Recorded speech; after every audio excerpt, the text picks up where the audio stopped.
We're going to tell a bunch of stories tonight, and these are not.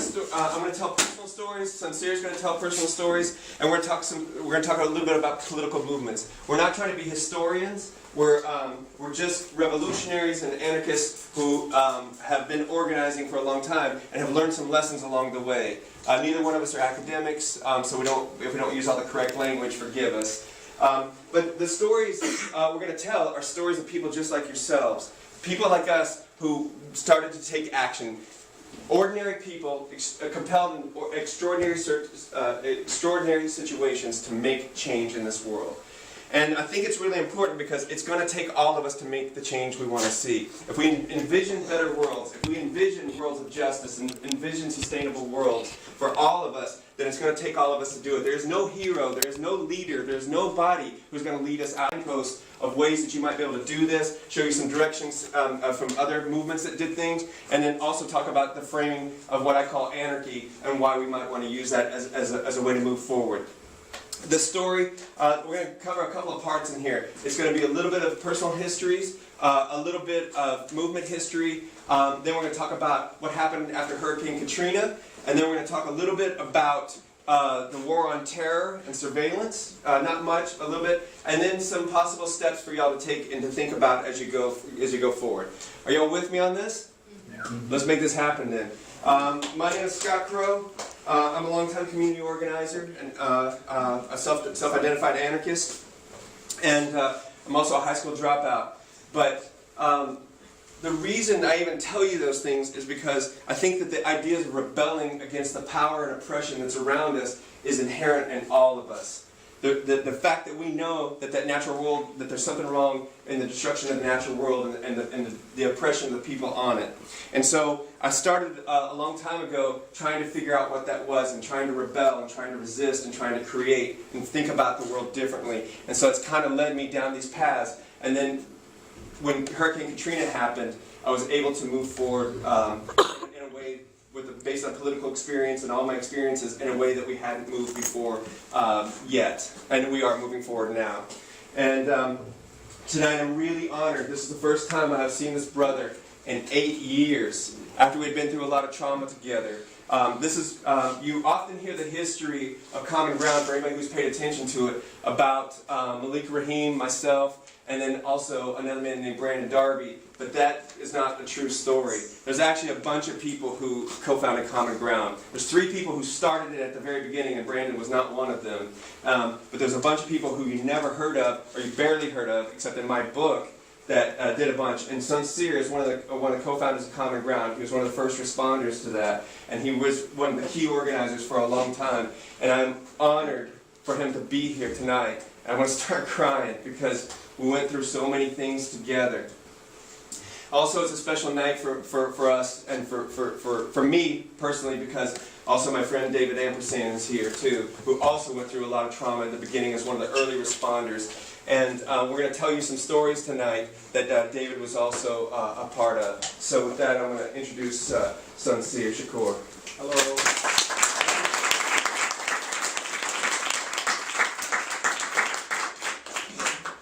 I'm honored finally to be in the space, sharing the space with my comrades. After I think I entered New Orleans like 2005, and I left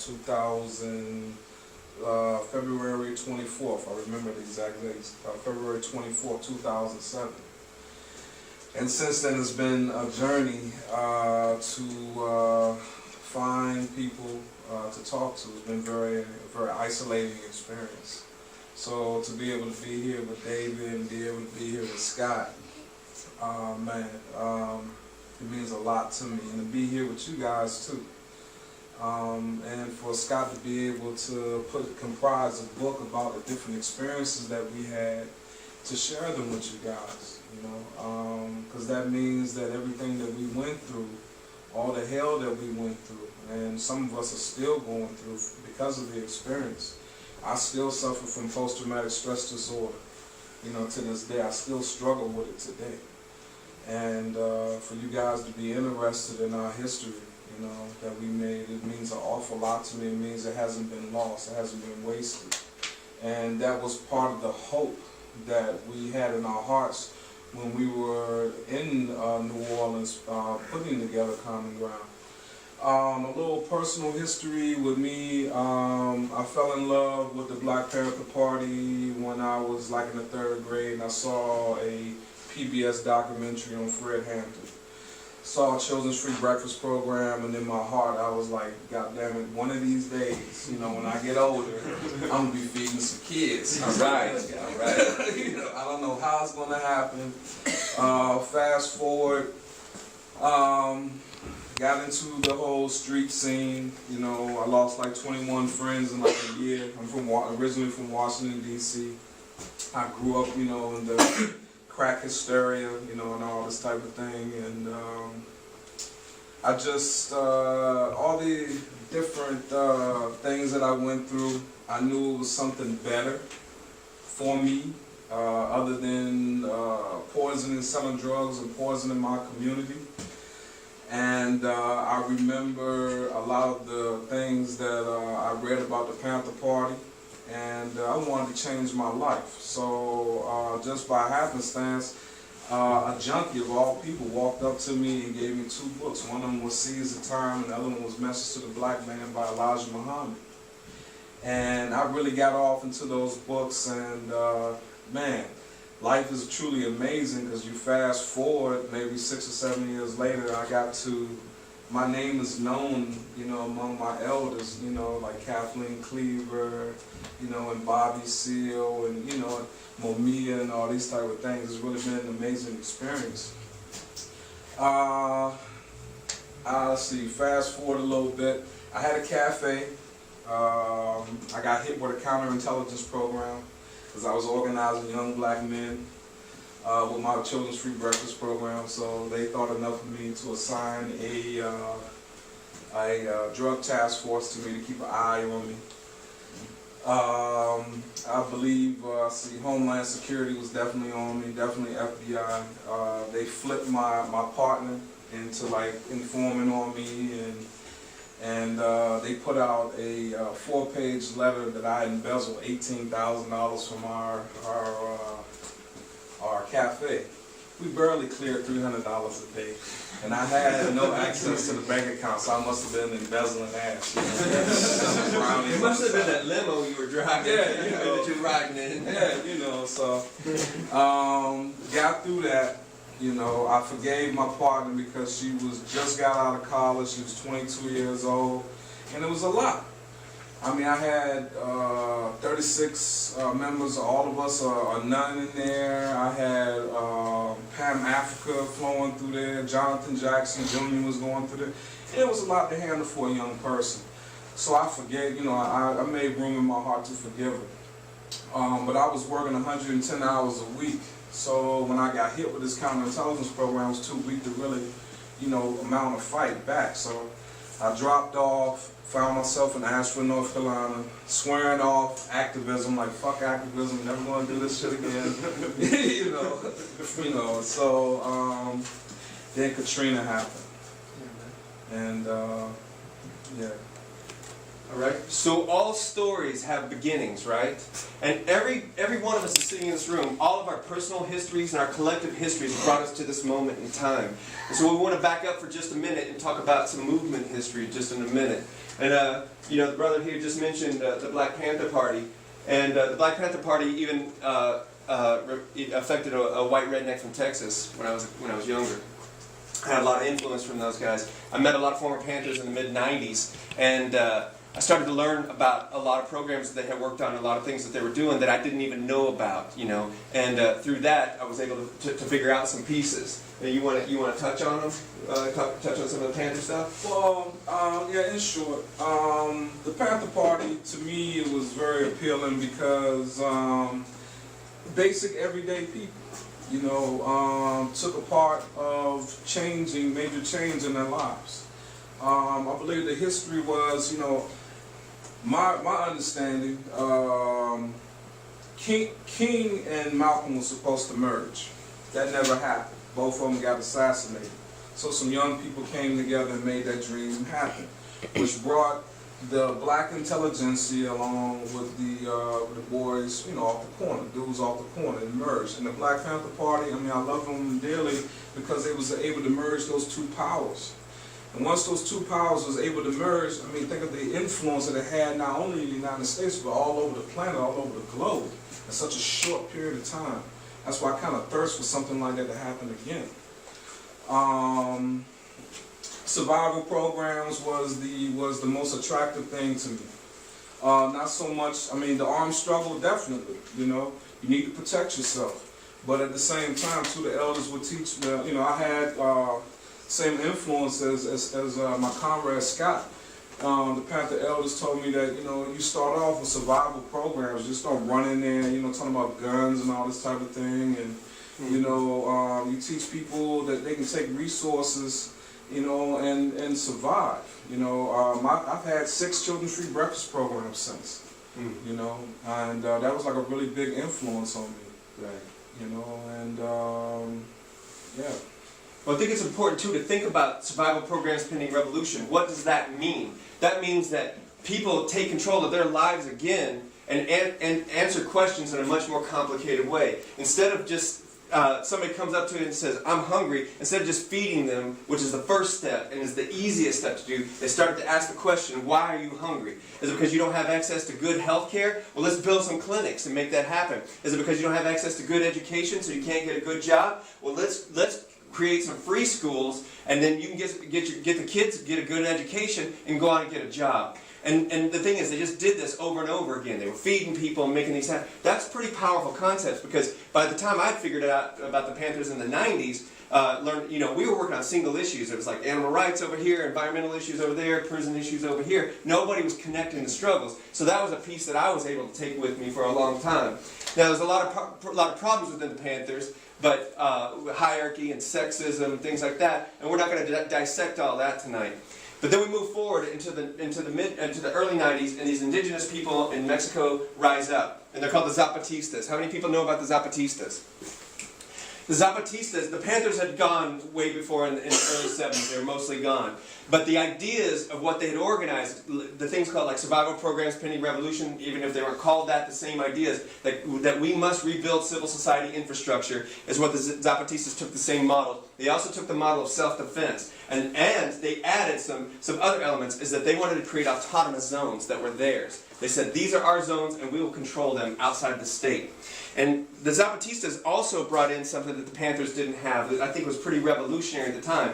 The Panthers had a hierarchy. There was definitely leadership in there, like people had control over it. But the Zapatistas said that each of our voices matter, and that if we share our voices and we talk together, that then we can begin to make decisions about our collective futures. And that was pretty powerful. The second thing that they brought that was really, really powerful was the idea of not 1, 2, 3 steps to revolution, which is what the socialists and the communists had done before them, which is a big mistake. But they said, we will have living, open-ended revolutions. That we will try this. If it doesn't work, then we'll stop and we'll do something else. And so for 20 years, for 35 years they've been doing it, but 20 years above ground, they've been having these living revolutions. Well, when that was going on in the mid-90s, my head exploded. And so I was learning a lot from this. And for me, in my own personal trajectory, I came back to I had been introduced to anarchy in the early 80s through punk rock. How many people have been introduced to hardcore and punk rock? Lots of people. But what I really, when I was introduced to that, I didn't like it because it seemed real nihilistic back then. It didn't have any direction. It was just against everything, without any plan for anything. And so I was reintroduced in the late 90s to the ideas of anarchy in a different way, community organizing ways, collective struggles, anarcho-communism. And the ideas really took resonance because we could make decisions ourselves, like the Zapatistas had said, but we could also take direct action. And I thought this was powerful. And there's a long set of storied histories that were happening, where people were resisting all around the world, and they were also building these things. There was the Spanish anarchists in the 30s that were very inspiring to me, when they had created, where millions of people participated in anarchist struggles for about 3 years before they were crushed. And there's some basic ideas in anarchy I want to talk about. And anarchy is not an ideology. It's a living set of dynamic ideas. It's a set of philosophies. So there is no right or wrong anarchy. And I want to be really clear about that. There's a difference, and the reason I talk about anarchy and not so much about anarchism is because it starts to become an ism, and I don't want it to be that. because it's just a point of reference. Anarchy is a point of reference for what we engage in daily. Anytime that we help each other, anytime that we take action ourselves, anytime that we don't listen to authority, anytime we change our social relationships, that is anarchy to me. And there's some basic ideas. One, and first and foremost, is that it's anti-capitalist. Anarchists want worlds beyond capitalism. They don't want to replace one economic structure with another one like socialism or communism. They want to change power relations, and it's anti-capitalist at its core. The next one is the idea of mutual aid. That we all do better when we work cooperatively, when we work together, that we have much more strength doing those things together. The ideas of autonomy, that I as an individual and that we as communities can be autonomous. And it's not when I talk about autonomy, it's not contradictory to mutual aid and cooperation. It just means that we can determine our futures in doing that. The ideas of liberation. I want liberation. I want to cast off the shackles of not just the economic system, but all the social systems that are rated around that. And I want all of us to do that. But I'm not going to try to convert you into doing that. I want to talk to you about a set of ideas. If they make sense for you and they're liberatory, then you get your own freedom. And then we start working on freedom together.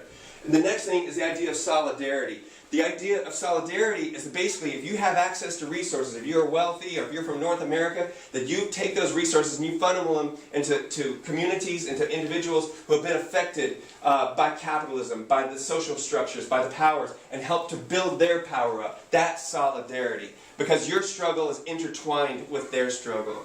And the last one, which is the one that made the most sense, was direct action.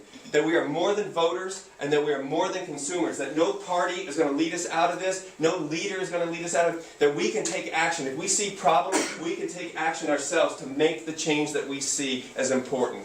And I think that's a powerful concept because then we stop waiting. We start doing. And I think that's important. So in these three disparate tendencies, there's some common themes that work together that I think are really important. And I talked really fast, I forgot to tell you all that. Disparate tendencies talk about autonomy and self-determination, that we as individuals and as communities have a right to determine our own futures. Not corporations, not governments, we have a right to determine it ourselves. The next one is the ideas of dual power, that any actions that we take, any strategies that we take, should resist exploitation and oppression on one hand, but should also build our power on the other hand, or build for a future that we don't even know about. Participatory democracy, that each and every one of our voices count in making decisions and determining our futures. That doesn't mean that we all have to get together in a general assembly and decide how much toilet paper to buy, or what color to paint the banner. But the bigger things of like, how do we want to organize our communities? What do we want to be? What is our community? We need to share our voices and talk about those things. The ideas of community self-defense, that each of us as communities have a right to defend ourselves by any means necessary. Just like Malcolm X said, and anarchists have been doing for over 100 years. And that doesn't necessarily just mean with guns. It can be legal things. No corporation has a right to pollute your neighborhood, or send the police in, or steal the water from underneath you, or frack it to death. We have rights to defend our communities ourselves. Not rights given to us. We have rights because they're ours. It's liberation. And the ideas of language and narrative that are really important. Each of these disparate tendencies also have told us of worlds that dream of better worlds than we have right this second. That we can work towards something that's better than ourselves, that's bigger than ourselves. And I think that's really important. Anarchists a lot of times are called romantics, and damn right I'm a romantic. And I'm an idealist also. And I have hope. And that's what these ideas give us. And we need those, because if we don't have those, we're going to stop doing the things that we do. And the last thing is that these disparate tendencies didn't just work on a single issue or think about things. Anarchy encompasses all social relations in the way that we engage with ourselves. But all of these tendencies look at the bigger struggle. How do these things interact, and they connect the struggles? I think that's important to think about. And in my own personal trajectory, anarchy, for those who haven't been around on the planet as long as I have, I feel like an old man now, had its coming out party in the alternative globalization movement after Seattle and the World Trade Organization in 1999. All of a sudden, once bricks were thrown through the windows of Starbucks in Nike Town, people wanted to know what anarchy was. Anarchists didn't solve the problems by destroying the property, but they put the question on everybody's lips: what is anarchism? What is anarchy? And the alternative globalization movement rose up and on one hand was breaking down huge undemocratic institutions, supernatural ones, like the World Trade Organization and the World Bank and stuff like that. But at the same time, it was the first movement of movements in globally that wasn't based on nation states. So a group in this city could support the Zapatistas. You weren't supporting the Mexican Revolution. You were supporting a revolution of indigenous people in this one region. We could support rice farmers anywhere we wanted, and they could support each other. And you know what I mean? And this was international. And this is the first time this ever happened. And where people thought about things like humans and exploitation and immigration and the non-humans and also the natural world. This was a movement of movements. And there was a beautiful thing that was happening. All these mass summits were going on all around the world. But in the United States, tens of thousands of people, just like yourselves, would gather into these things to challenge these undemocratic institutions. But internally, this other thing happened where there was these informal networks that were starting to gather of street medics. Street medics are made of EMTs and paramedics and doctors and allopathic and natural practitioners and stuff working together to take care of protesters who were being attacked by police and things like that, or the communities that they were in.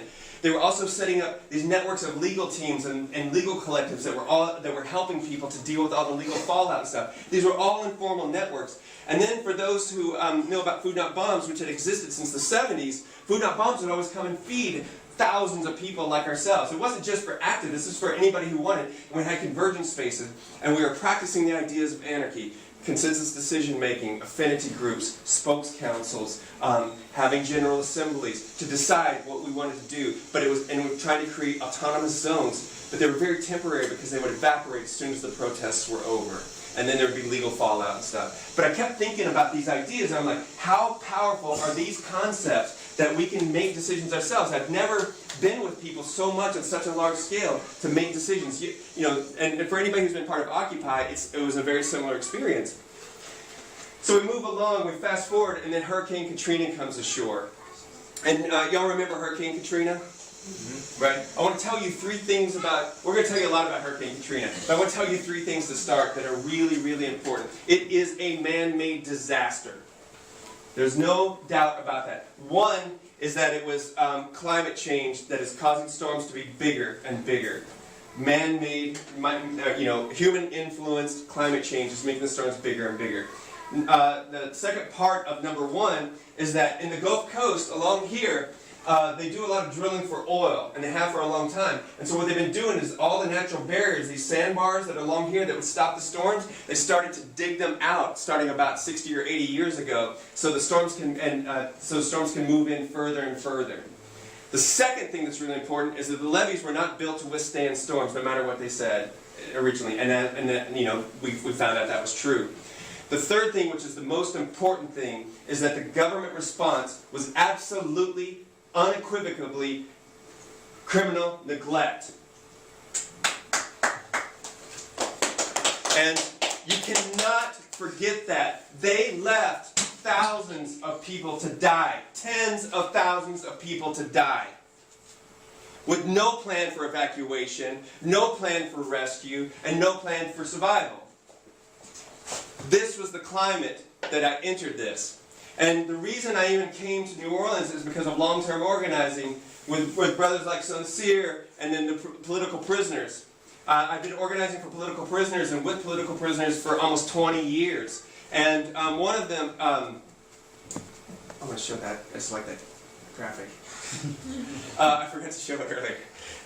One of the groups I support was these three men called the Angola Three. How many people have heard about the Angola Three? Yeah. The longest held people in solitary confinement in modern U.S. history. You heard me. The longest held people in solitary confinement in U.S. history. This man on the left, Herman Wallace, served 46 years in solitary confinement before winning his just freedom last year. And he died 2 days later. Herman was a good man. Herman did not deserve to die in prison, outside. He did not deserve to die. And it was criminal neglect of why he died, because he wasn't treated for the cancer that he had. But he did win his just freedom, and he died a free man. The man on my far left here is Albert Woodfox. He is now the longest serving person in solitary confinement in modern U.S. history. 47 years he's at right now. And we're working to get him free right this second. And the man in the middle is Robert King. He won his just freedom after 29 years in solitary confinement. And he had moved back to New Orleans after he got out and had been doing support for him, and he's a good friend of mine. And so when the storm came and the levees failed, I believed he was trapped there and he was going to die there. And these men worked to stop. They formed the first prison chapter of the Black Panther Party behind bars in Angola, Louisiana, which is a notoriously racist and murderous prison. They worked to stop prison rape. They worked on human rights. They worked to desegregate the prison, to treat people like humans. That's all they wanted, was to be treated like humans. And they were put in 6x9 cells for decades because of that. And I did not want this man to die because of that. Because he got out and he had won his just freedom. I didn't want him to drown. And I had no idea. We lost communication with him. And so I wanted to go find him. And this man named Brandon Darby called me. And I hadn't talked to him for about a year before that. And when Brandon called, he said, "Hey, let's go get King," because he also knew King. "Let's go get him. We can do search and rescue along the way, and we'll try to find him." I said, "I don't know. I'm not a disaster person. I don't know about this stuff. I'm an organizer, and I can see the problems." And so I said, "Yes." So the storm came ashore on Sunday. The levees failed on Monday. Martial law was declared on Monday afternoon, and I was there by Wednesday. That was the fastest we could get there. And we took guns, we took a boat, and we took water and food. That was it. And all we were going to try to do was find King and help people along the way. And when I got there, the disaster was absolutely unimaginable. There was no police, there was no military, and there was tens of thousands of people trapped on their rooftops, trapped in their attics, trapped at their homes with no food, no water, no way to get out. And what did the police and the few police that were there, what did they want to do? Restore law and order. They didn't want to help people. I could see the people across the water when I would be standing in some place. There would be people on the rooftops waving at us to help them. And they turned away 280 rescue boats from people just like yourselves who would come because they couldn't control us. So Brandon and I took a boat out into the Gulf Coast, into the open storm, and into the open ocean, and this is where we were going to come in. We were going to come up through the Intercoastal Canal, through the levees. And you have to understand, this is one of the levees right here. This is where the water is supposed to be, and there's supposed to be a lot of ground right here. And then this is where people live. This is supposed to be protection. And what happened was the barge had busted through, and all the water came in. And this is about 10 to 20 feet in different areas. Definitely 20 feet. 20 feet in different areas. And you see this little house right there? I want you to pay attention to that house because you're going to see it again later. And what happened was we were there, and there was no news coming in except for the boats that we talked to, the other boats. And we were one of the only boats coming in. All the other boats were coming out. And they kept telling us worse and worse stories about things, about people getting shot, white rescuers getting shot. I did not want to shoot somebody to help other people. And so, with a lot of shame, we left on Saturday. We didn't get King. We'd done search and rescue and helped people for a few days. And I'd taken a lot of privilege, to get there. The resources, we were able to get a boat. A lot of people couldn't get boats, And I left, and I felt a lot of shame because we were leaving people to die. Even if we couldn't help everybody, we were leaving people to die. And I felt ashamed about that. And I ended up back in Austin, which is 8 hours away each time. And I kept thinking, what's going on? What's happening here? And in that time, another man named Malik Rahim called me. And Malik is also a former Panther. He's also had been a childhood friend of Robert King's. They had been Panthers together, and they had also been in prison together. They'd known each other all their lives, and he'd heard that I was in New Orleans looking for King. And he said, "Hey, bro, we need support. We got white militias driving around, and they're going to kill me." It's a pretty serious thing. And when he said, "I need support," what he meant was, I need you to bring guns because we need help. And that he didn't say, "Come save me." He just said, "We need support." So I gathered with a bunch of people that, I live in Texas. We have guns in Texas. Y'all know that? A gun is a tool like a shovel. It's not appropriate in every situation. I don't take it lightly. I don't take my shovel lightly. I don't carry it with me all the time. And I think, but when this was a serious thing, all my political organizing, 20 years of organizing, brought me to this moment. Our personal histories, our collective histories brought me to this moment. And so I said, yeah. And I gathered in a group about this big of people in Austin who also professed to do armed self-defense and had practiced together. And nobody would come. Brandon Darby was the only person who would come. A week later, I was in New Orleans. So 7 days later, from the time the storm came, I was back on the next Monday. I was there again. And this is the first thing that... oh, sorry. I got out of order. This is what I started to see. We started to see the criminalization of people who were looting. Now, remember, tens of thousands of people were left to die. What is looting? Breaking into stores to steal food, to take food, appropriate food and water, to take CDs and liquor and cigarettes. Man, they were left to die. Take whatever you want. Who cares? Nobody obviously cared about you. Take it. You know what I'm saying? It's just property. I saw cops looting Walmart, but they had shoot-to-kill orders if somebody else was doing it. And the other thing that we saw was militarization. And then, when I came back a week, it had been that 7 days, people were still trapped on their rooftops. People were still trapped in their attics. And think about this. When a family is forced into their attic because the water has risen, some of them could bust the holes to get out to the rooftops, but a lot of them couldn't. And it's 100 degrees outside. So how hot is it in an attic? 120, 130 degrees? This is families. This is elderly people, disabled people. Your moms, your dads, our cousins, our uncles. It's not abstracts. And they're criminalized. It was infuriating. And this is the first thing that we see. This man's body is bullet riddled. It's a dry part of town. And he'd been left to die. And I had to ask myself, well, who killed him? Was it the white militia? Was it the police? Because the police were shooting people too. We had to take up armed self-defense at that point. And so, Brandon Darby, myself, and 3 men from the neighborhood, and something I have never said before publicly, Son Seer, took up arms against the white militia. I've never named him in my book because I didn't want to get him in trouble. I didn't know. This man came from Washington, D.C. to help build a clinic for Common Ground and also to do the work that needed to be done. And we didn't even know Common Ground. Common Ground wasn't even existing yet. It's just an idea. And Son took a greater risk. I'm a white guy. I got a little bit of privilege, right? This man is a black man taking up guns against white people in New Orleans. And I've never forgotten it.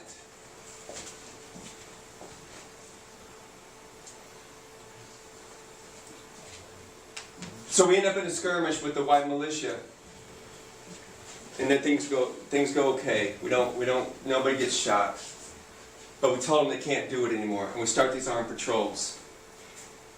And another man, David, here, shows up, and we start these armed self-defense patrols. There's only a few of us that are doing this. It's small. We hadn't even started the organization yet. We're just getting it going. And what we said to the militia is that you can't shoot them anymore.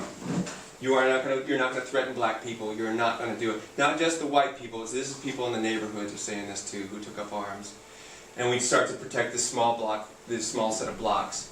And for that, we were criminalized immediately. But something beautiful started to emerge out of it. I'd been thinking, what would the Black Panther Party have done? What would the Zapatistas do? What the hell would I do as an anarchist? Right? If I'm not going to wait on anybody else, what are we going to do together? What are you going to do? What are we all going to do together? And started to formulate these ideas to form an organization. And I talked to Malik about it. Brandon Darby went and got Robert King in a thing. He just went over there and FEMA put him on a boat and brought him to Brandon.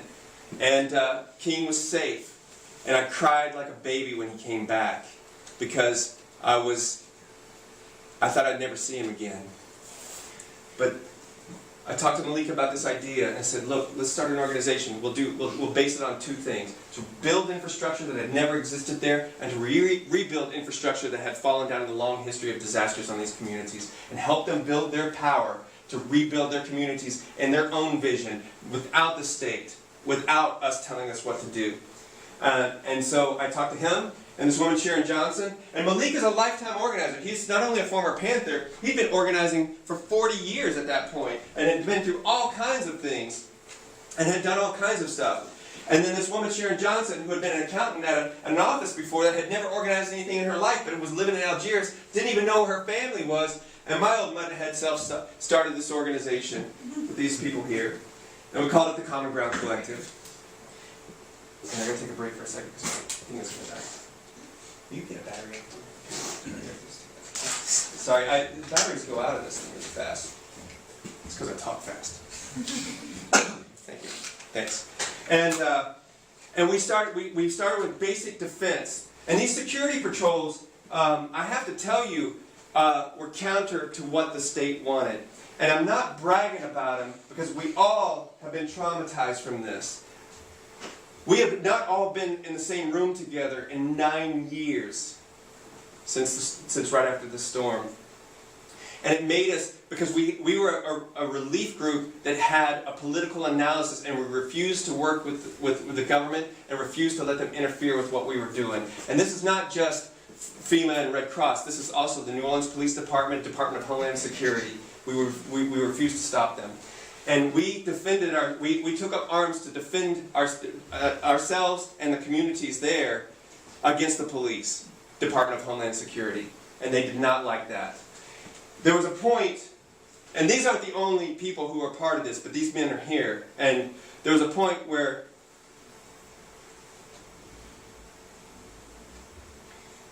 we were willing to die for what we believed in. We didn't think we were going to make it. And I'm not saying that hyperbolically. I thought there was a time that we would all die in different situations. But this beautiful thing kept emerging. We kept working with the communities. And we took the ideas from the Zapatistas. We said we would lead by obeying, which was that we went into each community and we said, what is it you need to help you? What is it you need to build your political power? How can we help you in solidarity build that? And that's how the organization operated. It was solidarity, not charity. There's a distinction. Charity is when you just help somebody and you keep your power over them. Solidarity says, we are in this together. And all of a sudden, people like yourselves with these beautiful things I call our emergency hearts started to pump. An emergency heart is this beautiful, beautiful thing that's inside of us, ourselves. It's the thing that drives our passion. It's the thing that drives the compassion for the natural world and for ourselves and for those around us. It's the thing that makes us have love for each other. It's the thing that makes us have revolutionary love for better worlds for all of us. And all of a sudden, we started to tell these stories of building revolution in New Orleans, and people like yourself started to come in droves. Thousands and thousands of people. We started with three people and $50, then we were at 5, and then we were at 10 people, and then it was hundreds, and then it was thousands. And we kept organizing with a basic principle that we would go into the communities and we'd ask them, what is it that you need? How can we build your power? How do we work together? And we started with that. You got it? St. Mary's. Now I'm looking at this picture of St. Mary's, and this is what it looked like every day at 7 a.m. I mean, this is a school where all the volunteers. We were actually blessed to have this because we were organizing out of Malik's house for a very long, for a short period of time. I'm going to go to that real quick while you talk about it. Yeah, and yeah. So this is our first distribution center right there. Yeah, there's a dome right here. But yeah, it's and we started with one distribution center. And that was the one we all started right there at Malik's house. We all lit up in tents in the backyard. And then we set the first clinic 2 blocks from there. And we wanted to do like the Zapatistas originally. We were going to create an autonomous zone that was ours at 4 or 5 or 6 or 8 blocks. We were going to stop the militias and stop the police. And so we took up arms against them. And we also were going to delegitimize the state. It was dual power. We were going to resist exploitation and oppression on one hand, and we were also going to build collective power on the other hand. Not for ourselves, but for the people of New Orleans, for the people in the Gulf Coast. And the next step that we started doing legal work. And then it just kept building and building. And, Common Ground was different than other relief organizations, not only because we refused to work with the state at any level that we could, but also because we were willing to break the law through civil disobedience, through appropriation, whatever it was. We siphoned gasoline, we manufactured badges to get around in places so that we could get to areas. And if Department of Homeland Security said we couldn't be somewhere, what was the first thing we did? Make a badge and go there. Our techs from Austin were like awesome. They could do anything. Manufacture anything. Yes. And that was important. It wasn't because it wasn't for our gain. It was for the gain of all of us, right? To rebuild civil society from the grassroots up. There had been a crack in history that opened up for just a minute, and we were going to take that crack and try to do something for the people. And so as I talked about Common Ground, started to build things. So it was health clinics and all of these projects. It was service work, but it was service work with a liberatory analysis. We wanted liberation. We didn't want to just help people. We wanted to help them at the basic so they could help themselves. And then turn the projects over to them. And for those of us who didn't live there, that didn't want to stay, we would pull out of the projects. But also, we occupied. So like St. Mary's, like a pastor or somebody would say, hey, y'all can occupy this building, clean it out, and then house your volunteers, and we'll come back and take it. And we did that at housing too. And so like at the lower 9th Ward, when they said we couldn't be there, Common Ground volunteers occupied this house because Doris Cager, the woman that owned this house, invited Common Ground volunteers to do it because she had seen us on the news. So in December, so the first occupation happened. So people went in there and stayed overnight. Homeland Security arrested them, kicked them out. Next set of volunteers came in, so we're going to do it again. And they did it again. Third set of volunteers came through, and Homeland Security said, screw it, we're going to stop arresting people. And this became a distribution point. And we started using that model over and over again. Those of us with access to resources on the outside started working in solidarity, were willing to risk arrest. Now, I wasn't the one doing this. And when I say we, it's the collective we, Son was there for 2 years. I was only there for 2.5 months inside of New Orleans. I moved in and out. David was there for about 2 months also. Other people, just like yourselves, were continuing to do this. And we just kept building. And we kept dreaming of revolution and revolution and revolution, even if we didn't know what it was going to be. And we kept doing it. The other thing is that Common Ground volunteers also were willing to risk arrest to stop housing from being destroyed. And this also made us an enemy of the state. You want to talk about public housing? I believe this demonstration. At this time, I was hazed out. I was really kind of burnt out. So some of it I do remember. But I think this is the backhoe the police used to crash into the building to remove my comrades from occupying St. Bernard housing. There's Bork right there. Bork. Now this lady right here, okay, she basically turned me out.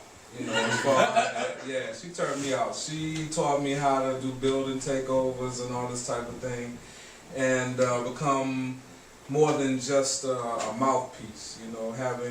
Holding political education on the Wednesday. She taught me how to do direct actions, how to get down, and win. She's also had 24 cases in court, and she's won all 25 of them representing herself too. Yeah, I mean, as weird as it seemed, I come on, so I got all these Black Panther elders and all this type of thing, but she the one. So this former Republican out of West Virginia was the one who gave me my teeth and made me such a badass. Why? Well, we'll hold the questions for a bit because we're gonna just hold it. But the thing is, Common Ground volunteers would do this. So evictions were happening. Because even before the public housing, they finally figured out to get people out, and they started putting them on planes and buses with no plan on this diaspora of how they were going to get back. So they're sending people to Idaho and Texas and Kansas and stuff, with families with no resources and no way to get back. And then they got the bright idea to start tearing their houses down. And I'll say something about the military too. The military, although they were not our friends, They kept us from being killed by the police. And that was something that was really weird. And I also had a lot of empathy for them because they were first responders who came back. They were getting pulled out of Afghanistan and Iraq, and they were coming back to their communities, and they were destroyed. And that was heartbreaking. And they had PTSD from the wars over there, and now they're going to do battle against their own communities. We got lucky. Yeah. We got lucky with the national. I can't speak with my memory, sir. I can't speak for all the military, different military branches that were there. But in our neighborhood, we got lucky with the National Guard that we had because they refused to hurt American citizens. Now the rest of them I can't speak for, but these guys in particular, because we were Americans, they were going to do as much as they possibly could. They couldn't engage the police as far as like, you know, shooting back at them and all this type of thing. So what we would do, we had, the dome is not up. Oh, sorry. We had emergency, we had their telephone number on the front porch, on the back porch, in the house, and in the dome. Because you got to understand, I mean, you don't really have to understand, it's just like you had to be there. It's unimaginable. The things that we were doing, they were going to try to wipe us out, try to kill every single one of us, okay? So we had to have these emergency numbers, you know. So when the police did show up, we could call the National Guard and they would come out, walking around and going through our shit to make sure things didn't go haywire. Now we did have an instance one night when I think we had a call in Homer, in Terrebonne Parish, and we went there to Homer, and we got a telephone call. Malik was with us, one of the co-founder he was talking about, that the house was surrounded by 20-something NOPD cars. Okay, they came out with pump shotguns pointed at our stomachs and at our comrades' heads, and they had extracted a 14-year-old boy out of our house, and they beat him in front of us, trying to make us make a move so they could just slaughter us. But I think in some ways we were kind of fortunate that Malik wasn't there, because I think he was one of the people that they wanted to wipe out. And the reason why they didn't kill us all is because he wasn't present, that he was in Homer with myself. And to hear this young man begging for his life, we got audio of it. Richard, you know, it's like, I can't even. Like I said, you just had to be there, man. It was, I mean, I'm not really into the theoretics. We were trying to fucking survive, man. Okay, I mean, there was so much desperation. You know what I'm saying? I mean, it was fucked up. You know, we had children running the street, no place to eat, or no adults really around to try to help them out. You know, people that done lost. I mean, can you imagine? You going home and all the heirlooms that your mother and father have been completely fucking destroyed. Your memories have been wiped. Photographs, wedding dresses, pictures of it's gone. It's gone. You know, and having to deal with that on a daily basis, having to be there for people like that in mass, the type of pressure, you know, that puts on individuals. You know, we were trying to survive so we could be there for these people that didn't have anybody there for them, that the fucking government turned their backs on. And I was an American citizen. I mean, I'm fucking 34 years old. I thought I knew about life and how. I mean, I knew our government was shitty, but I didn't know it was that bad. And if you can imagine they could do that to their own fucking people here in the United States, you can imagine what these fuckers are doing overseas to other people when there is no news media. You can imagine. So they scattered everybody out across. Tens of thousands of people were scattered finally, with no plan to get back. And then other parts of the government decided they would start to tear down their houses. This is October and November of 2005. Like, they're like, it's a health hazard. So in the lower 9th Ward, 7th Ward, and places, they started bringing bulldozers in to do that. And Common Ground volunteers put their bodies in front of them and said, you can't do it. You're Boston. Enough. No way. And so they were able to stop it. The other thing that was happening was that scummy landlords, there's intergenerational housing that happens in New Orleans. There's people that lived in New Orleans for hundreds of years. It's one of the few cities in the United States where it's like that, even before the United States existed. 12 generations, 13 generations, not uncommon there. But the thing is, it's largely poor, and people aren't passing down deeds of property. They're just like, it's my mama's house, my mama's mama's house, it was my grandfather's house, my uncle's house, and it gets passed down without deeds. And the other thing was that rents were historically cheap in New Orleans. You could rent a house before Katrina for $200. Lots of places, $400 easily. But all of a sudden, Halliburton started coming in. All these contractors start coming in. FEMA camps are setting up, and rents overnight go to $1,200, $1,400 in a poor, incredibly poor before the storm part of the country. And so landlords got the bright idea to cash in on it and start kicking people out of their houses. So all they had to do was put a note on the door and kick them out. So some Common Ground people started eviction defense committees. And what we do is the landlord would put the note on the door. Actually, the landlord didn't. The constable put it on there, or the sheriff. And that's all they had to do. And then they'd come and pull the people's stuff out. And so what Common Ground did was they put their stuff back in the house, because they didn't ever come back to check it. And then defended the houses if they needed to. The thing is, and if there was no electricity, Common Ground volunteers would set up electricity if they could. They figured out any way to keep the people in their homes. And the eviction defense committees held it off enough to stop the people from losing their houses, but also stopping the bulldozers from destroying their houses. And one of the last things I'll talk about in civil disobedience that Common Ground engaged in was a school called MLK School, the Martin Luther King School. Doris Hicks, who was the principal of the school, said that she wanted to reopen the school because all of a sudden, like someone was talking about, all these little kids are starting to run around and there's no schools are open in New Orleans. This is in 2006. This is like April or May of 2006. And so she goes to the school board and she says, hey, we want to open the school. And the school trustee said, you know, it's going to cost $3 million to clean that school out. We're not opening that school up. So she appealed to Common Ground, and Common Ground volunteers, just like yourselves, walked past the police lines with bolt cutters, cut the chains on the locks, and walked in and started cleaning out the school. And then the students came in and started cleaning out the schools.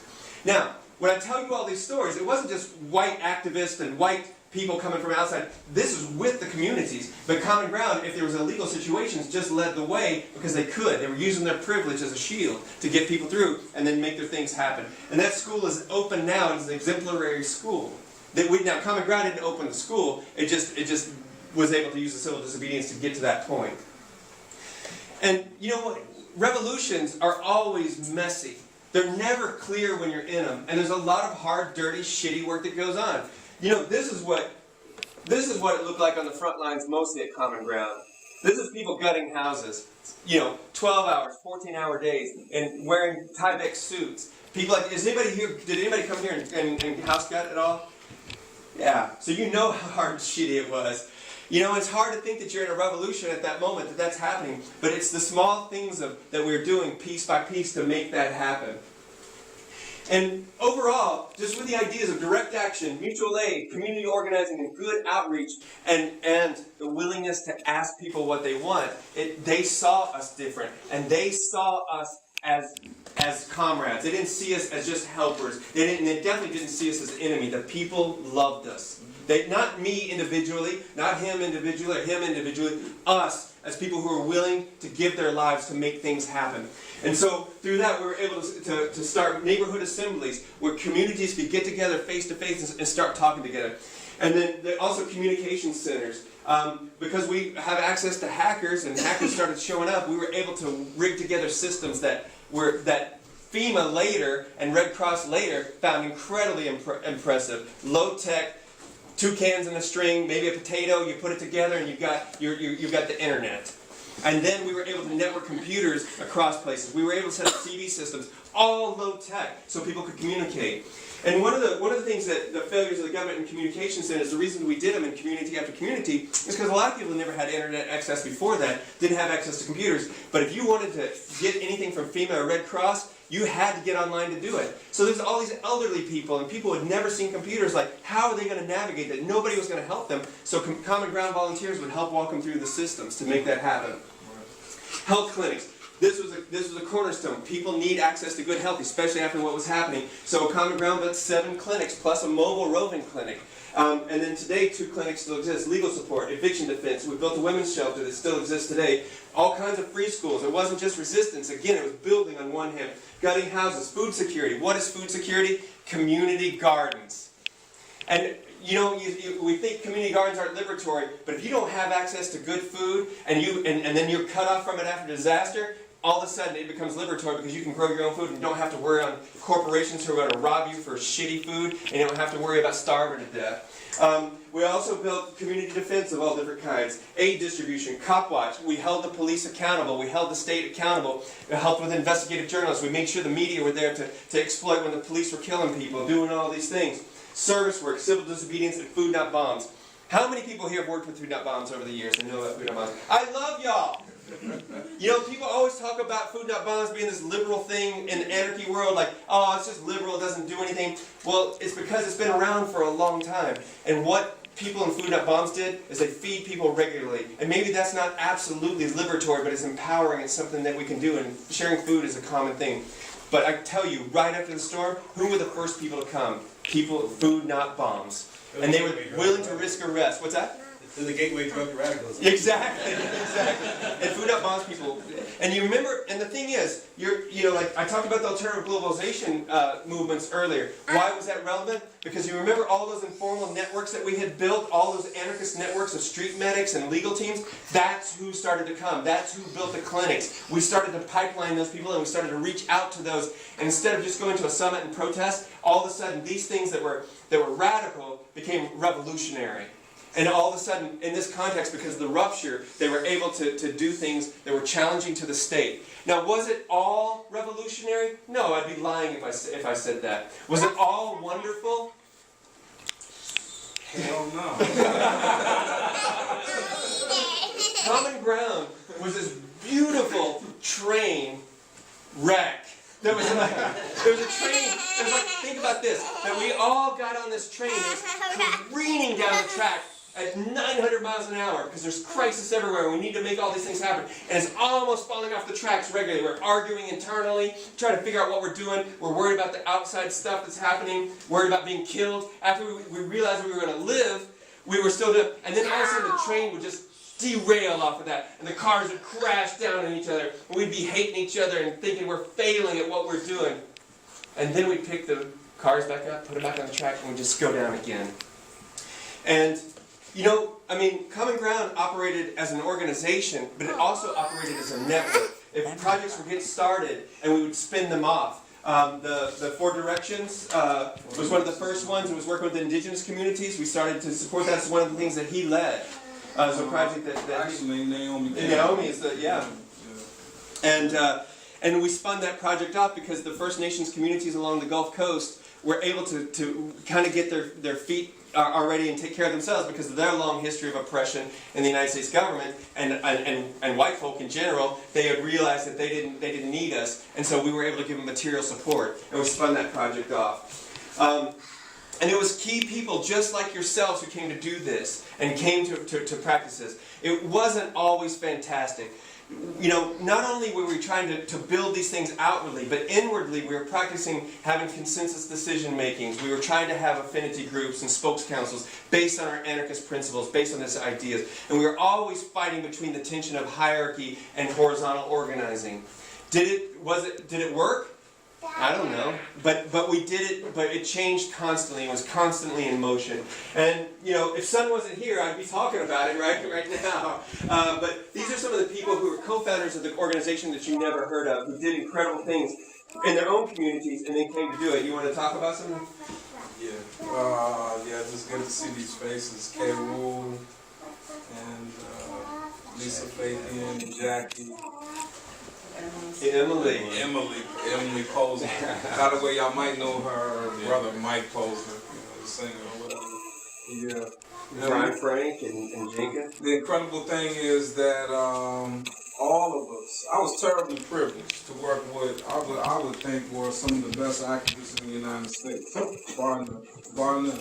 And we have all been able to this day, support each other because we're all going through things at different points in time, but we all stay connected, and I'm so very,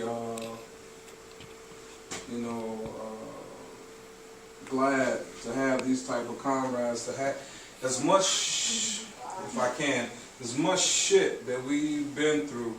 It was probably one of the most greatest experiences in my life, and probably one would be replicated again in that type of situation. I was very thankful, you know, and just seeing these faces, the dedication that each one of these people, you know, had, you know, to this organization, and not to build them up to so much that they seem like the things that we did were unreachable. They were people just like you. They were people just like you. I have problems. I got problems. I like making my own French fries from time to time. You know, I'm sorry. I like steak and cheese. You know, I fart. It stinks. That's what I'm talking about.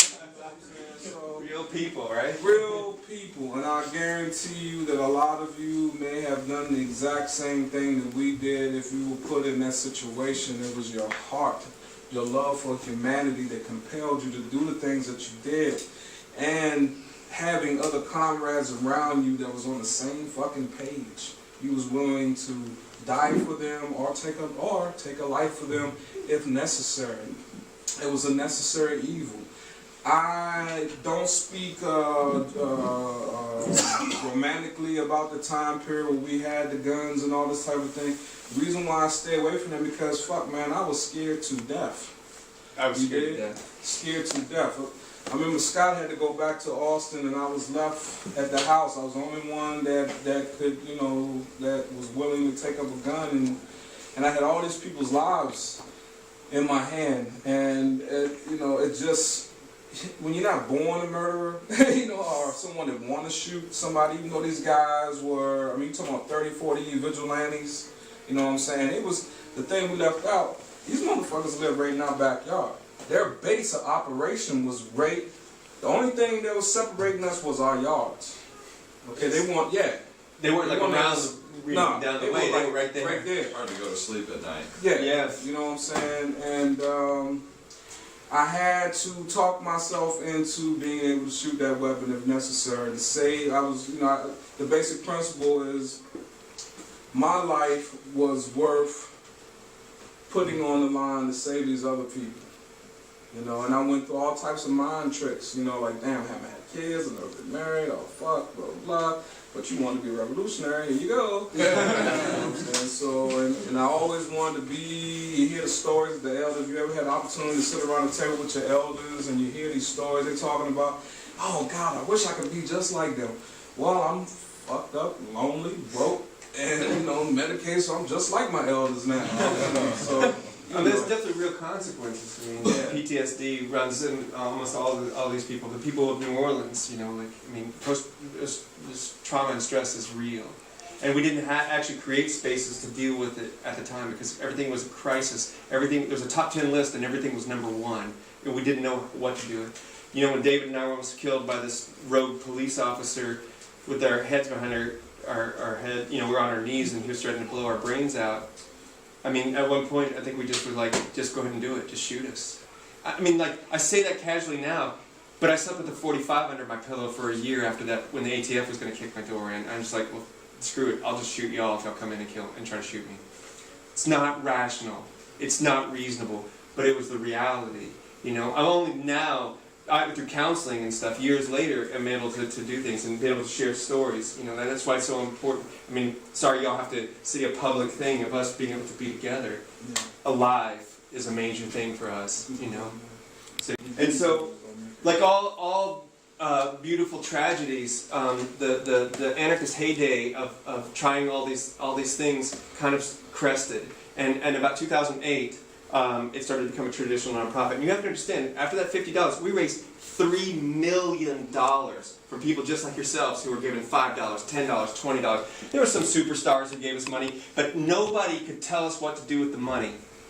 If you gave $100,000 or you gave $10, nobody could tell us what to do with the money. And nobody got paid. We were all doing it because we wanted to do it. And 38,000 people came through in the first 3 years. I think it's about 40-something thousand now. But we turned Common Ground into a traditional nonprofit. And it's much smaller now. It works on wetlands restoration. It does legal aid for people. It rebuilds houses. The work still needs to be done. New Orleans is not the same. It's wider. There's less people there. There's more wealth there. But there's a huge wealth disparity there still. But Common Ground still exists. And in the lower 9th Ward, this is the headquarters for Common Ground. Remember the little flooded house? That is now the headquarters for Common Ground. It's hurricane proof, it has solar panels on it, has 10,000 or 15,000 gallons of rainwater catchment. And, yep. And they started to rebuild the neighborhoods around it and help people to rebuild their lives in a different way. Now, does that mean it was a failure? The revolutionary fervor? No, because we took chances to dream big. And I want to challenge all of us to do that it's important for all of us to dream big, to dream futures beyond ourselves. But there's a high cost in that. I've been an activist and an organizer for a long time. And one of the things that happened to me personally was I was listed as a domestic terrorist. I was under investigation by the FBI and Joint Terrorism Task Force for 10 years. I was called an animal rights extremist, an animal rights terrorist, and an environmental terrorist. And in 2008, two friends of mine went to the Republican National Convention in Minneapolis and St. Paul, and they were charged with making Molotov cocktails, and they were eventually convicted of terrorism. There was an informant amongst them. That informant was that man, Brandon Darby, I had originally gone to New Orleans with. He turned into an informant, started working for the FBI. He had also tried to get me to burn down a bookstore in 2006 when he was working for the FBI, and I would be in prison now and I wouldn't be standing here. Turns out he was the fifth informant in my life. They had tapped my phones, they put closed-circuit television across two houses I lived in two different cities. They tried to investigate me in 13 field offices of the FBI in 9 states. They convened 3 grand juries to indict me, and they couldn't indict me. And they tried to get me for 3 things. One was stockpiling weapons. I'm from Texas, y'all. We have guns. All right? I don't have a stockpile. 2 guns is not a stockpile. But because black folk, white folk working together, taking up arms, they considered that revolutionary, and that's not. They wanted to shut that down. The second thing that they tried to say I was doing was a nexus of terrorism. I was taking international funds and funding them to domestic terrorism in the United States. The third thing they said I was doing, there's a lot of unsolved arsons all across the country related to the Animal Liberation Front and the Earth Liberation Front, and they wanted to pin them on me and people like me. Now, the war on terror is a real thing. Between 2002 and 2012, many of my friends went to prison for basically property destruction, and I support property destruction. It's just property. And it's important to remember that it is not a life. Nobody ever threatened anybody. Nobody ever tried to kill anybody. In all the years that people engaged in property destruction, they just wanted to stop the machine from running over all of us and the natural world. That is legitimate. But for that, we are terrorized. Friends of mine are just now getting out of prison after 4 years, 7 years. There's friends of mine who are serving 20 years for this now. I am incredibly privileged to be standing here. I feel lucky that I survived, because there's only 2 things that the state can do to us. They can either kill us or they can put us in prison. And neither one of those things have happened to me so far. And New Orleans was the closest where they tried to kill us, and they haven't put me in prison yet. So I'm going to keep running my stupid white loud mouth. But I want you to think about the war on terror, because to have a war on terror, you've got to have terrorists. And what they really is a war on us. They have criminalized dissent in this country. Because if we become afraid, we will stop fighting back. We will stop dreaming for a better world. We will stop demanding the futures that we want and that we want for everybody. And so what I would say to you is, do not be afraid. Do not be afraid. I have been terrified in given days. When the ATF was going to kick my door in, and I put a gun, and I was sleeping with a gun under my pillow, I was terrified. I'm not going to lie. There's no shame in that. I was terrified. But in our day-to-day lives, we cannot be afraid. Because if we're afraid, we will already give up before we start. And they have already won, and we can't have that. You know, it's just creating paper tigers. And you know how you can tell the state is lying, right? Their lips are moving. We should always question everything. The actions and the things that happen in your community are not isolated. It's happened across the country, but we must put it in perspective.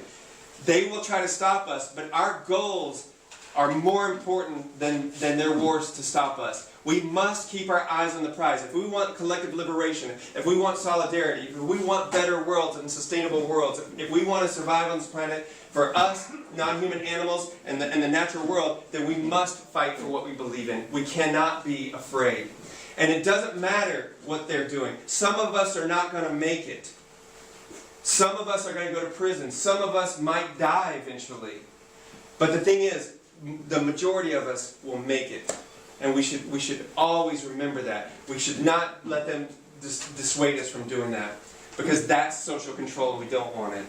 So why do they do this? To maintain power. Social, economic, cultural, and political power over the rest of us. Do not give it to them. We can build our power from below. And we are building our power from below. We just have to recognize it. And why do they want it? For their stupid money. Capitalism, socialism, whatever economic system they put in that has to do with currency. And we cannot let them maintain their power. But the real thing is the fear. Social control is the biggest reason why. And we cannot let them do that. And I think it's important. Again, this is not machismo. This is not grandstanding. It's really important. When I see Sincere, when I see David, and I can hold them, when I see friends of mine like Rod Coronado, who just got out of prison, who I haven't talked to in 9 years either, and I can hug them, it means something. It's important. It's real. Because our love for each other, our revolutionary love for these better things are real. And we cannot let fear divide us. We cannot let fear stop us from doing these things. I think it's really important. And Common Ground opened this crack in history I mentioned earlier. And I don't want to overemphasize the importance of what Common Ground did, because there were a lot of bad things that happened at Common Ground, not just from the outward, just internally also. We dealt with all the regular things that people dealt with. We didn't learn, we made the same mistakes earlier. But Common Ground did have a profound effect. But the question I have to ask is, how do we engage for collective liberation outside of immediate disasters? Because man-made and ecological and man-made disasters reveal at its core the failure of capitalism in the state. It bears everything for us to see at a way that nothing else can. I'm not diminishing prisoners and the suffering they go in, or people who are called immigrants who are supposedly coming in this country, or anything, the destruction of the natural world. But I'm telling you, disasters reveal the failures of the state and capitalism like nobody else. So how do we do it under the long, slow disasters of capitalism that we're engaged in? Like things that have happened in the Rust Belt. The Rust Belt happened because of capitalism, because they were able to export it to cheaper places, where they didn't take care of. We are all treated as commodities and machines for their big giant machine. So how do we create these things, these liberatory things outside of that? And I'm not going to answer that question. I want you to sit with that question and think about it in your communities and as individuals and begin to formulate those ideas. But Common Ground ended up having a lot of influence because there was an earthquake in Haiti in 2008, and Common Grounders were the first responders. And Sincere was one of the people who was the coordinators, who got a lot of medical supplies and doctors down there. Then the economic disaster happened in 2008, and in 2011 this thing called Occupy happened. How many people participated in Occupy? Occupy was 40 years of anarchist organizing coming to the surface. Many of the people who had never been political activists or organizers before that, all of a sudden were in general assemblies, were in spokes councils, were in affinity groups, street medics were showing up. This is the first time in modern U.S. history where things were largely organized under liberatory, collective liberation ideas of anarchy. And whether we called it brand anarchy or not does not matter. It's just a point of reference, a political point of reference for that. But it was beautiful. And a lot of Common Grounders, 38,000 people, like some of y'all that are in this room, came through and were able to carry these ideas forward, just like we had built on the movements that had come before us, and to carry it forward. And then Hurricane Sandy came. And all of a sudden, the people who had been at Occupy Wall Street, which Lisa Fithian, who was one of those people that we saw in the photographs, was one of the key organizers of that, and Sincere became one of the key organizers at Occupy Sandy. And I don't know if you want to address some of that a little bit. Not so much. It was more how to put things together, timing, trying to beat the state to the punch. We were really trying to replicate to some degree what we had done in New Orleans. I'll stop at that. I'll stop at that. Yeah. But we're still building. But we're building on the ideas of decentralization, on that we can fill these spaces that nobody can. Not for the state, but trying to build liberatory spaces. We're opening cracks, little cracks here and there, but it doesn't mean that we're building liberation. We're just opening them in these ruptures that happen. And then what happened in Oklahoma last May a year ago, the tornadoes. Common Ground people were at that, and all of a sudden it's a thing. Indonesia in the fall. All of a sudden people all around the globe are starting to operate in these same ways, which they hadn't operated before. And I think that that's something that we need to examine and think about, and something I'm exploring and thinking about also. And in my own trajectory, I guess I should have given up, but I'm such a blockhead, I can't stop doing things. So after having post-traumatic stress really bad, surviving. I forgot to tell you also that somebody had burned the governor's mansion down in Texas in 2008, around the time that Brad and David were picked up and all this. And somebody had thrown a Molotov cocktail. I live 10 blocks from there. So the Texas State Troopers decided that I was one of the 3 targets of that. So they were also coming and visiting. So there was lots of repression going on. So I should have just rolled over and said no. But instead, what I wanted to do was I wanted to build infrastructure. So I became part of an anarchist worker co-op that I helped form into an anarchist worker co-op recycling center, and I worked at it for a long time, for about 6 years. And I co-founded a thrift store called Treasure City Thrift, which was built on liberatory ideas, not only taking usable materials that people would throw away like any thrift store would do, but to give that money to projects like the Free Books to Prisoners project, who never have funding. Because who wants to give free books to prisoners except for people with big emergency hearts? And so now Treasure City employs 4 women in a worker cooperative, and it gives away $1,200 a month to the Inside Books Project so they can pay their rent every month, and gives away $2,000 a month every month to other organizations that nobody else would fund, cultural projects, resistance projects, things like that, and gives away material aid and works with street sex workers and houseless people to do things. So things can still happen in liberatory ways. And so we're going to get to the last section, which is what's next? What do we do? And what I want to do is I want to leave you with a couple of ideas so you can take it and think about it. But that doesn't necessarily mean that we have to have answers to these things. And one of them is I think that we need to move from the politics of opposition, of just resisting exploitation, and being firefighters. This is what we do. We go from this thing to that thing to that thing, but with no cohesive plan, and we burn down what we have, which is the small amount of resources of time, money, and people. And so what I would say is that we begin to think of the global things that we want. What's the better futures that we want? And then we begin a politics and engagements of possibilities instead of the politics of opposition. And in that, we begin to make long-term strategies beyond capitalism, beyond power with a capital P, and beyond civilization. Civilization, as we know, is a house of cards predicated on cheap oil and exploitation. That is not the world that any of us can live in, and it's not sustainable. We watched how fast that could fall down, not only in Katrina, but even worldwide, where people have ecological disasters, but we saw the economic disaster and saw how fast the systems can fall here. 9/11 was the same thing. I was in D.C. when 9/11 happened. I saw how fast stuff falls. And so I think that we need to think of long-term strategies of how is it that we want to engage, how is it that we want to live in the future, how do we change our social relationships with each other. And I think that we need to remember it's going to take a diversity of tactics to do that. No one thing is going to make change. Nonviolent civil disobedience is not going to do it. Voting is not going to do it. Nothing is going to do it in a vacuum. It's going to take all kinds of tools. Diversity of tactics is not code for property destruction. Although property destruction is in the spectrum of things that could happen. There's all kinds of things. And we need to broaden that and start to challenge ourselves to figure out other ways to engage. The other thing is that we should always be thinking about dual power in any action, in any project, in any campaign that we engage in. If it is not dual power, then don't do it. Don't waste your time. And are building for the long term on the other hand, don't do it. And that's something that's hard for us to do because our emergency hearts say we must react here, we must react there. I'm saying don't. If it doesn't fit in your longer term dreams or it doesn't fulfill dual power. And for those who identify as activists, Think beyond activism. We are way bigger than that. We're much more complex social animals than that. We're mothers and fathers and workers and neighbors. Think of yourself like that. You're not just an activist in this subculture. That is just part of who you are. And get out and talk to people and be with people and be real. When I was under attack the most, I told you they tried to indict me 3 times. I have never been arrested for anything more than civil disobedience in my life. Never been charged with anything, but you would think I was out killing people and eating babies.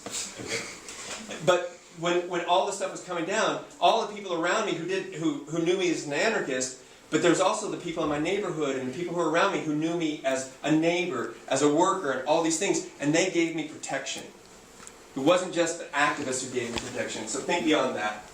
The other thing is that we need to begin to start shifting culture and the narratives. If we want the politics of possibility, engagements of possibilities, stop talking about everything being struggle. Stop talking about everything in resistance, and start talking about this. And part of that is to stop saying you're against everything.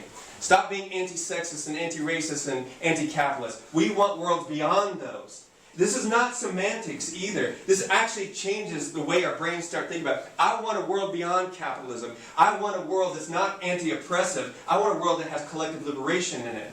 I was tricking you the whole time, wasn't I? But it's important to think about that, because this moves us to possibilities. And possibilities are way bigger than being against. Being against is the easy first baby step. But the possibilities is much more difficult. And if we don't dream big, we won't do anything. And so we need to shift the narratives and start thinking about that. I like when y'all write a mission statement, do you want to be just anti? Because if I read that and I'm not in the activist subculture, I'm going to go like, that sucks. I'm not going to be a part of that. But if you say, I want worlds built, and I'm not talking about being euphemistic, I'm not talking about liberalizing it, just think differently about the way that you say it. And begin to tell ourselves that we can build these things, that we can build institutions that are liberatory, that we can be in conflict with the state and liberatory at the same time. And then begin to do it. And then remember this, that there is no blueprint. There is no 1, 2, 3 steps to revolution. Because every time that happened, it was a failure. The Soviet Union was a failure. Cuba was a failure. All the socialist revolutions were failures because they replaced one regime with the next. We want to change our power dynamics, our social relations. I don't want to just change the economic system. That's way more difficult. And so we need to begin to think about that. And we're going to build the road by walking. We will make mistakes. We will find new avenues. The things that we're organizing with today, the way that we engage, the way that we're talking, they weren't talking like this 40 years ago, 30 years ago. We begin to put our eyes on the prize and we just start to move towards those things. And don't be afraid. There is so much love. There is so much revolutionary potential. Every moment is a new potential for us to open up something. And we can't be afraid to take those steps. It's really important. And I think we need to be kind to ourselves along the way. I think a lot of people forget that. Like, oh, I should go to that meeting, I should go to that protest. If you have a strategy, one, you're not going to 50 protests a year anymore, you're going to 3 protests a year because you're doing other things too. And they're going to be important and impactful, whatever it looks like for your community. But be kind to yourself. We can only do as much as we can do. It's important to remember that. And the other thing is to be kind to each other. Stop wagging your fingers at each other. Stop putting up the circular firing squad. Remember that we're coming with our best intentions forward. I think that's really important to remember. And we do this because we love each other and because we love the natural world and we want better for all of us. And otherwise people wouldn't be doing it. And I think, remember this, keep it sustainable. If you're getting burned out, drop out for a while, relax, take some time off. You deserve it. You know what? I promise you, if you took 10 years off and you came back, exploitation and oppression would still be happening around you. But revolutionary paths are lifelong paths. They take a long time to get there, and we must remember that. So keep it sustainable so you stay in for a long time. I'm going to end it here. Don't give in. Do not give up. Resist, rebel, create, and build. Thank you very much. And thank you.